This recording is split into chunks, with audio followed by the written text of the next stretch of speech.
नमस्ते। कभी सोचा है बड़ी बड़ी बिल्डिंग्स के अंदर एक ऐसा अनदेखा सिस्टम काम करता है जो उसे कह सकते हैं जिंदा रखता है। आज हम यही समझने वाले हैं कि कोई इमारत असल में सांस कैसे लेती है और बात करेंगे उन एयरफ्लो आर्किटेक्ट्स की जो ये सब मुमकिन बनाते हैं। हाँ, सवाल थोड़ा अजीब लग सकता है ना?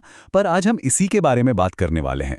देखिए, किसी भी बिल्डिंग को जिंदा और आरामदायक बनाए रखने के लिए उसे भी हमारी ही तरह लगातार ताज़ी हवा अंदर लेनी पड़ती है और पुरानी गंदी हवा को बाहर फेंकना पड़ता है। तो आप इसे बिल्डिंग का रेस्पिरेटरी सिस्टम मतलब कि सांस लेने का पूरा तंत्र ही समझ लीजिए। इसका काम क्या है? ये ताज़ी हवा को अंदर खींचता है, उसे फिल्टर करता है, टेम्परेचर को ठीक करता है और फिर बची हुई पुरानी हवा को बाहर फेंक देता है।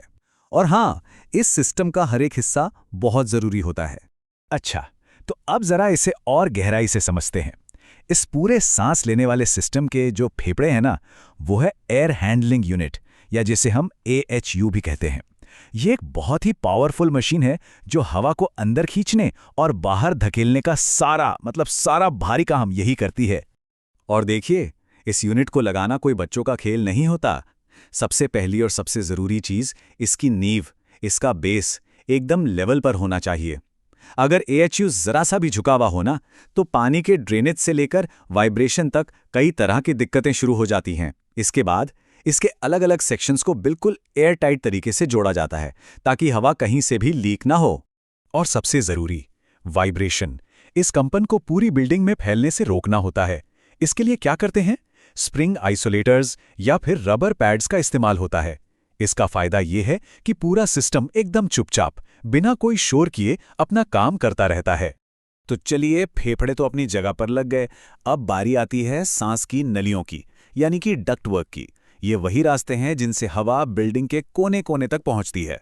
और ये बात बहुत ज़रूरी है कि हवा आ कहाँ से रही है, ये तो मैटर करता ही है, पर वो ट्रैवल कैसे कर रही है, ये भी उतना ही ज़रूरी है।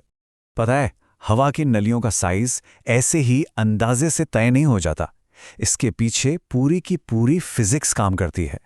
डार्सी-वाइसबैक या इक्वल फ्रिक्शन मेथड जैसे तरीके इस्तेमाल किए जाते हैं ये पक्का करने के लिए कि पंखे पर ज़्यादा लोड ना पड़े और हवा सही क्वांटिटी में हर जगह तक पहुंच जाए। अब यहाँ एक बहुत ही मज़ेदार कॉन्सेप्ट आता है जिसे कहते हैं इफेक्टिव लेंथ, यानी प्रभावी लंबाई। देखिए, एक सीधे पाइप की लंबाई नापना तो बहुत आसान है, पर जैसे ही कोई मोड़ या कोहनी आती है, वो हवा के रास्ते में रुकावट पैदा करती है। इससे क्या होता है? पंखे को ज्यादा मेहनत करनी पड़ती है और यही रुकावट डक्ट की इफेक्टिव लेंथ को बढ़ा देती है। और ये जानना बहुत दिलचस्प है कि सिर्फ एक 90 डिग्री का मोड़, सिर्फ एक एल्बो हवा के रास्ते में इतनी रुकावट पैदा कर सकता है कि ऐसा लगता है मानो डक्ट की लंबाई 10 से 15 फीट और बढ़ गई हो। ये सब होता है हवा के प्रेशर ड्रॉप की वजह से। लेकिन रुकिए, हवा को सिर्फ सही जगह पहुंचाना तो आधी लड़ाई है। असली चैलेंज तो उसे सही तापमान पर पहुंचाना है। पूरे सफर के दौरान हवा का टेम्परेचर बदलना नहीं चाहिए। ये बात इस प्रॉब्लम को एकदम परफेक्ट तरीके से समझाती है। सोचिए जरा, अगर डक्ट ठीक से इंसुलेटेड नहीं है तो क्या होगा? सारी की सारी ठंडक या गर्माहट रास्ते में ही खत्म हो जाएगी। मतलब मेहनत भी बर्बाद और बिजली का बिल भी फालतू। तो सवाल उठता है, इस बर्बादी को रोकें कैसे? इसका भी हिसाब किताब लगाने के लिए एक साइंटिफिक फॉर्मूला है। इसमें 3 चीजें देखी जाती हैं: इंसुलेशन कितना असरदार है, डक्ट का सरफेस एरिया कितना है और अंदर और बाहर के टेम्परेचर में फर्क कितना है। ठीक है, सारी मेहनत हो गई, इंस्टॉलेशन पूरा हो गया। अब आता है फाइनल टेस्ट का टाइम, अंतिम परीक्षा। ये वो टेस्ट है जो बताएगा कि पूरा सिस्टम हेल्दी है और ठीक से काम कर रहा है या नहीं। सही कहा, इससे इंस्टॉलेशन का फाइनल बॉस भी कह सकते हैं, क्योंकि अगर इस आखिरी चैलेंज में जरा भी चूक हो गई ना, तो समझ लीजिए सारी की सारी मेहनत पर पानी फिर सकता है। तो इस टेस्ट में होता क्या है? सबसे पहले सिस्टम के सारे आउटलेट्स को सील कर देते हैं। फिर एक पंखे से पूरे डक्टवर्क में 25 पास्कल का प्रेशर बनाया जाता है।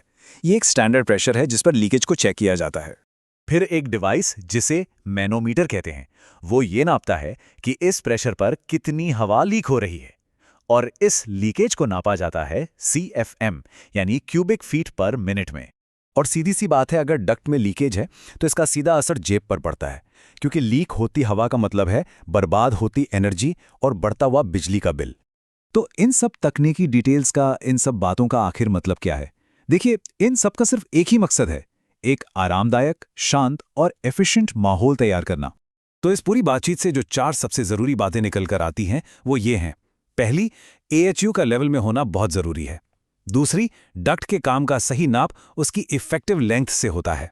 तीसरा, इंसुलेशन के बिना एनर्जी बर्बाद होती है। और आखिरी बात, लीक टेस्ट से ये पक्का हो जाता है कि सिस्टम अपनी पूरी ताकत से काम कर रहा है।